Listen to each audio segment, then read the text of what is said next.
Ini kisah nyata di masa lalu. Makanya sering baca tuh yang baik-baik lah, kisah salafus saleh, orang-orang saleh di masa lalu.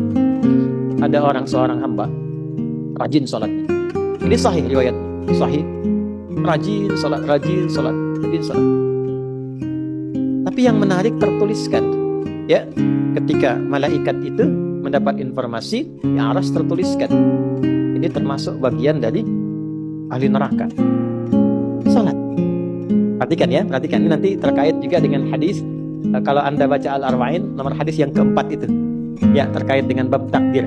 Bagaimana kemudian ikhtiar seorang hamba itu, ya, menjadikan ia berubah dari salah menjadi soleh dan sangat dicintai oleh Allah.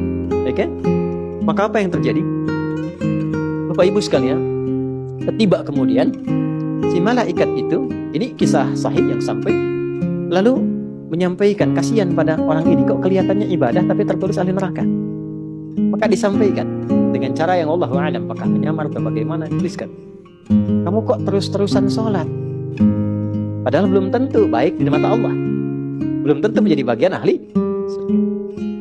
Perhatikan jawabannya. Tujuan saya sholat ini bukan karena surga atau neraka. Tujuan sholat ini bukan karena saya dipandang baik atau buruk. Tapi tujuan sholat ini, saya ingin mengagungkan Allah Subhanahu. Perhatikan. Dan nanti ini menjadi cara bagi seseorang yang ingin bertobat. Jadi kalau ingin bertobat, tobatnya ingin benar, carilah perhatian Allah. Yang penting ridha Allah. Terus saja tobat sampai merasakan kenikmatan tersambung dengan Allah. Itu maksudnya.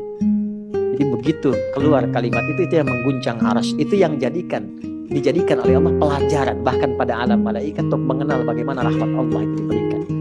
Mudah bagi Allah membuka, merubah, memutar, mudah.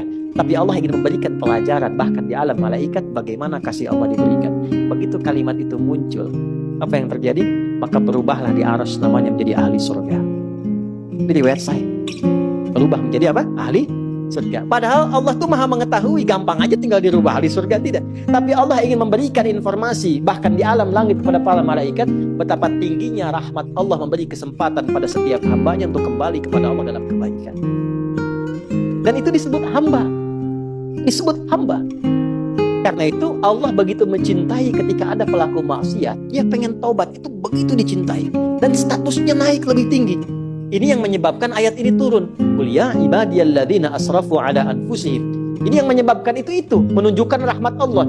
Hai hambaku, betapa besar pun kau pernah berbuat dosa, sepanjang masih hidup belum tiba ajalmu, jangan pernah putus asa untuk mendapatkan rahmatku. Pakai rahmat. Rahmat di sini mencakup Rahman dan Rahimnya Allah Subhanahu wa taala. Karena itu kalau Anda pernah berbuat salah, saya, kita, jangan malu untuk kembali. Kalaupun malu dilihat orang, Allah menyiapkan tempat yang tidak semua orang bisa ke situ. Datang ke masjid, mohon, minta salat 2 rakaat, minta kebaikan kepada Allah sampai hati mendapatkan ketenangan. Jelas di sini?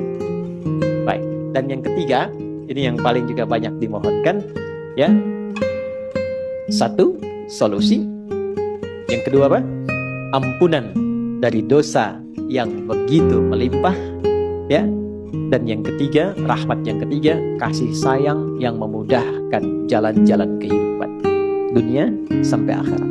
Yang ketiga, semua kita pasti ingin mendapatkan kemudahan, kenyamanan, bukan cuma dunia sampai dengan akhirat. Kasih Allah yang memberikan kemudahan dunia disebut dengan